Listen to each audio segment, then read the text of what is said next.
காங்கிரஸோ இல்லை கூட்டணி கட்சிகளும் வந்து திமுக மேல அதிருப்தியில் இருக்காங்க, நிர்பந்தத்தில் இருக்காங்களா? இல்லை, அதுதான் அங்கதான் பாயிண்ட். பீகார் எலெக்ஷன் ஆச்சு. பீகார் எலெக்ஷன்ல இருக்கிற வே வந்து இங்க ஒர்க் அவுட் ஆகாதுன்ற ஒரு இது இருக்கு. ஒரு வகையில நியாயம். ஏன்னா பிஜேபிக்கு மொத்தமாக அது ஃபேவரபுளாக இருக்காது. அதில் இருக்க 3 இம்பார்ட்டன்ட் மேட்ரு எஸ்ஏஆர் ஃபேக்டர், 10,000 பணம், காஸ்ட் ஈக்குவேஷன். 10,000 பணம் டிஎம்கேல தான் கொடுக்க முடியும், பிஜேபியால கொடுக்க முடியாது. பிஜேபியால கொடுத்தா இந்தியா ஃபுல்லாக கொடுக்கணும். அதிமுக தரணும் வேணா வாக்குறுதி தரலாம், ஆனால் டிஎம்கே கொடுக்குற இடத்துல இருக்கு. எஸ்ஏஆரில் டிஎம்கே வந்து அவங்களோட டெட் ஓட்டர்ஸை காப்பாற்ற வேண்டிய நிலைமையில் இருக்காங்க. அவங்க எவ்வளோ காப்பாற்றுறாங்கன்னு இருக்குது, பிஜேபி புதுசாக எவ்வளோ பேரை சேர்க்குறாங்கன்னு இருக்குது. அதே மாதிரி காஸ்ட் ஈக்குவேஷன் பிஜேபியால் இப்போ வரைக்கும் ஒன்றும் பெருசாக சாதிக்க முடியல, ஆனால் செய்ய ட்ரை பண்ணுவாங்க.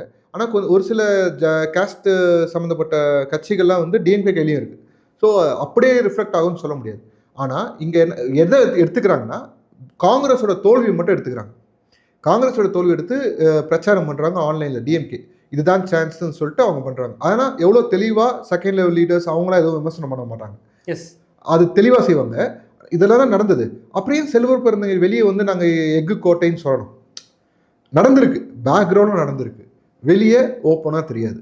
அவங்க இப்பயும் காங்கிரஸோட கையை முறுக்கி அந்த 25க்குள்ளே சுருக்க முடியுமான்னு பார்ப்பாங்க.